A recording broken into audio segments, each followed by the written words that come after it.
Hi folks, and welcome back to my YouTube channel. And in this series we're going to be talking about painting your own vehicle, doing it at home. And there's a lot of things you need to think about it before you do it. And you'll see me working on old rusty painting metal doors, metal panels. You'll see me painting the low ancillaries, polyester based gels, different techniques. But first of all, before we start, there's a few things you need to consider.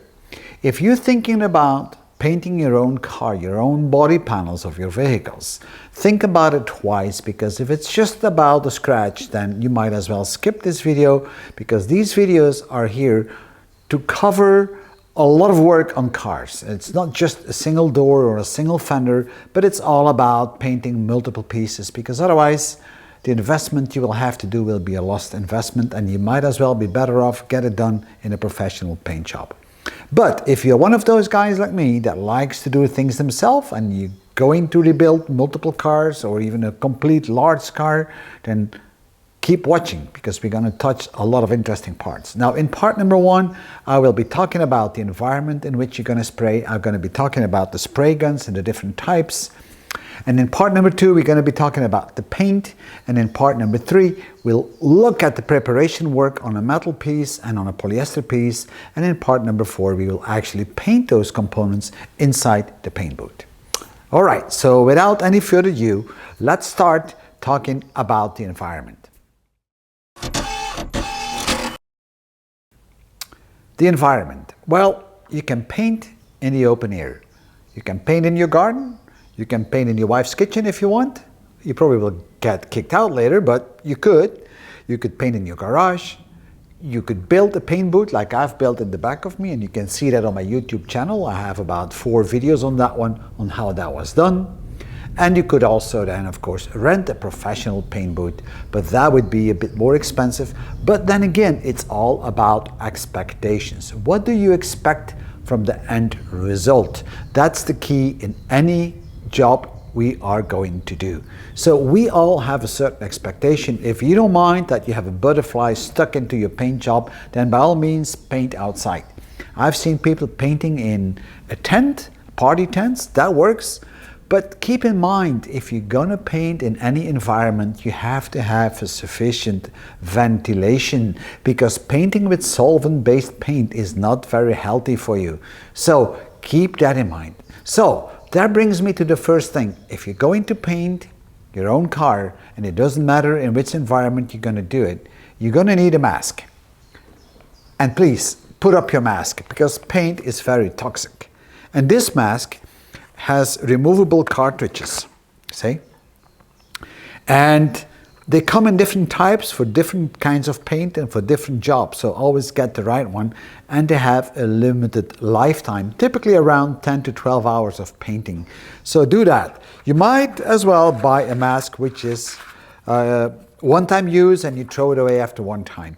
Again, it all depends on how many paint jobs will you do. You know, if you buy the one-time paint mask, then you do your little paint job on your fender, and 2 months later you paint another fender, then you can't use the same mask anymore. You have to use another one. So then you're better off by buying one with replaceable cartridges. This is not very expensive, but believe me, it's going to save your lungs, because paint is not good for you. Right. You could also get a coverall, and then you're kind of set, right? You're kind of in gloves, and then you're set. Now, if you really have a lot of money, you can have a full facial mask, but that would be the real professional guy. I am not. I'm a do-it-yourself guy, and I like the way I do things. Nevertheless, so now let's get on to the crunch of this video. This is all about the paint gun. Now paint guns, they come in many different types. And I have here actually 2 of them. This is a paint gun, and this is what we call a gravity paint gun, because the cup with the paint is on the top, and by gravity, paint comes down into the gun, and then you spray with it. That's one type. The other type is what we call the suction cup, or the suction type. You see that the cup is below, and if I open that up, you see this tube here, and paint is sucked in this tube. It gets all the way into the venturi system, a bit like your carburetor on your car. And when the air comes through the paint gun, it creates a vacuum and the paint gets sucked up. So this is what we call the suction type. So two types, gravity type, suction type. Now which one is the better one? Well, that's a personal preference. Myself, I prefer the gravity-based gun. Why? Well, because the paint is dripping into the gun, you need far less air pressure, far less air volume to get the paint out and spray it onto the subject. With the suction-based paint gun, and depending how thick the paint is, you have to create a lot of vacuum on the top here to suck up that paint. And that means a lot of air pressure, and a lot of air velocity. So the paint will come out of this gun and it will hit the surface and it will bounce off that subject and it will cover the floor basically. You know this spray you have everywhere? If you were to use a gun like this in your wife's kitchen, yeah, you would have a new floor, the color of the car you're painting. So be very careful about that. So make a good decision.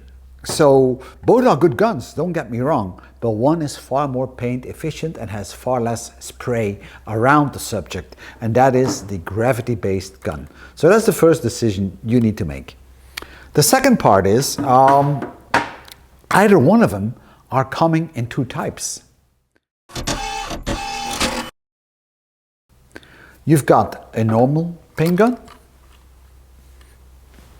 and you got a normal paint gun in the two families. But then you have another type which is called HVLP, high volume, low pressure. And this actually is a high volume, low pressure paint gun. And what that means is that you need very little pressure, air pressure incoming to the gun for a nice coverage of paint. Lots of paint will come out even on low pressure. Now that means as well that now you have even less spray or overspray or fumes around. So that makes a big difference. So it comes both in a gravity-based gun and it also exists in a suction-based gun. You can have HVLP in both guns. Of course, as we said before, the gravity-based gun already has the advantage of having lower air pressure if it's the normal type. And now on top of it we have the HVLP mode, which this gun is. That's even less pressure you need. So this is really paint efficient. You don't spill a lot of paint. You don't spill a lot of paint that disappears in the air. So to me that is important. I don't want to waste all that paint. I don't want to have it all over the floor. So that's why I would recommend gravity-based HVLP paint guns. How expensive should the paint gun be? And now comes the question. What is the cost for a paint gun? What gives me a good paint gun? Is it the SATA for $500? Is it a Devil Biz for $800? Is it a Waldorf for even close to $900? Or is it something like ProTech, which is a good gun by the way, for about $150, $180 or euros? That's always a good question. Or just I go to Kmart, can I buy a €50 paint gun? Well, the reality is, again, it's all about expectations. And I believe that you cannot get a decent paint gun below $100 or euros. That to me is kind of impossible to get. And the reason for that is you need to have a certain quality, and every paint gun, no matter which one it is, has to meet certain specifications. You need to have certain controls on the paint gun. And for me, to do a good job, I need three main controls on a paint gun. The first control is how much paint will leave the gun. So the first control is the quantity of the paint. So you want to know how much paint is coming out. You want to be able to regulate this. And that is done by this knob. I have an adjustment that I can adjust in or out. That will allow me to produce more or less paint coming out of the gun. At the same time, it affects the trigger. And if you feel this trigger, if you pull it slightly, first you will have air, then you feel a second resistance, and then you pull through, and then the paint will come out of the gun, and then you let go. This action is very important. It's a two-stage trigger. Air, paint. If you don't have this, then that's not a good gun. If it sprays immediately paint, then forget about that paint gun. That's no good. Now I have no paint coming out at all. If I pull the trigger slightly, I have air. And if I pull it even more, I would have actually paint coming out. But I have no paint in it, so I can't show you that. So that's one of the parts which are important. The second control you really want to have on your paint gun is the pattern. What pattern is coming out of the paint gun? Is it a circle or is it an oval? And on painting large surfaces on a car, you really want to have this oval-shaped pattern. And for some purposes, you might want to use a circular pattern. So adjusting the pattern on this gun is on the side here. I can adjust the pattern from a circle to an oval. So that is also a very important adjustment you should really consider. So you want to have volume of paint and the pattern. Those are the absolute two minimum adjustments you would need on any paint gun. The next adjustment is the air pressure on the paint gun. And I think this is very important because if you're shooting with an HVLP gun, then typically you have around 20 psi at the air intake, and you need to measure it at the air intake of the paint gun. Normally you will find details on the tip. They will say the tip you should have about whatever 10 psi. You can multiply this by 2 to know the pressure incoming to the gun. Now you can't measure it on the tip, so that's why you need to measure it at the incoming side. Now typically you don't have a meter like this on any of the paint guns, not on the cheaper ones. On the expensive ones you might find it, but you can buy this little attachment and you just hook it up. And the good thing is you can adjust the pressure, and I'll show you that in a few minutes. So with that you can adjust the pressure. So now we have a decent paint gun, we have volume adjustment, we have pattern adjustment, and we have air pressure adjustment. So guys, you're probably going to ask me now, why the hell do you want a pressure meter on the paint gun if you have one on your compressor? That's where you have the dial. Well, the reason for that is that the hose can be very long and you're going to lose pressure in the hose. 40 psi. I have 40 psi on my compressor, and guess what? Right here I now have 20 psi. Now the good thing about this, I can now regulate this. See, and it's already wide open. It doesn't matter which way I turn it, I don't get any more. I can get less, I can reduce it, but I can't get above 20 psi. So I am actually losing pressure inside the hose. That's why you need to have that meter. So if you buy a paint gun and you have no pressure meter, you can buy an attachment. I bought a SATA attachment. These are quite expensive, around $40, but you can get cheaper ones. But the good thing is this is an adjustable one on the side, so I can regulate it. You have cheaper ones as well, and you also have digital versions. I don't like the digital version because if the battery goes flat while you're painting, then there you go. You have to get out, get a new battery, and so on. That's why I like good old-fashioned analog dials. To me, that is still the best for this kind of a function. The paint is contained typically in a cup or a bucket on top of the paint gun, and you need to fill it up with paint, and then you can go and start painting. The problem is whenever you're done with painting, you know, you have to remove all this, you take it all off, and you have to wash it all out. I mean, this is a lot of work to do, and I don't like cleaning up stuff too much. You know, that's what you would have to do. Therefore, if you're going out for a paint gun, look for one that has a cup, but also one that allows you to use throwaway cups. This, guys, is a throwaway cup, and you have all kind of mixing quantities on it, because if you're going to paint, you're going to have paint, you're going to have a solvent, you're going to have a thinner, you're going to have an accelerator, you're going to have a retarder, you're going to have a hardener. So depending on the paint you're using, you have to do the right mix. With these little cups, it's easy. You put your paint in it, and then stir it up, put the lid on it, and guess what? This is a lid. And this lid has a filter, and that's great because all the paint that is in here will come through that filter and comes out into your paint gun. Now that is really, really neat, because now your paint is always filtered. If you buy these kind of lids, they come in different sizes of the grit. I think this is 150 micrometer. You can have them for 50 micrometer. That's typically for water-based paints. But for solvent-based paints that I'm using, I need 150 micrometer filter on it. So once you've done that, you close it up, and guess what? You take it, you take your gun. You got to be a little bit careful when you put it up. You put it on your gun. You start spraying. Yep. And when it's empty, you just take it off. Let me just take it off and toss it away. That's the good thing about this. You don't need to clean anything. Now, in order to do so, you will need an adapter piece, and here is the adapter piece. So you need to check on that and then use that. So the next thing is about the build, the quality of that paint gun. It's about the tread, it's about the seals, it's about all these things, because you will need to clean the paint gun after every job you've done. So if you paint every day or multiple times a day, that paint gun has been taken apart many times and been put back many times.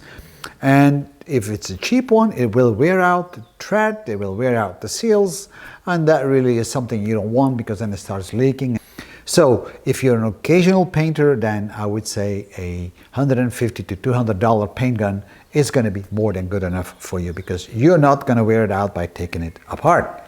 All right, so we need to talk a little bit more about the paint gun, and that's more specifically about the nozzle. And this is the nozzle of the paint gun, this part right here. And you can take it apart, and you will have to take it apart for cleaning. And then you'll see that you have actually an opening here, the nozzle itself, and a pin that goes in and out. I don't know if you can see it. And that's the opening of the nozzle.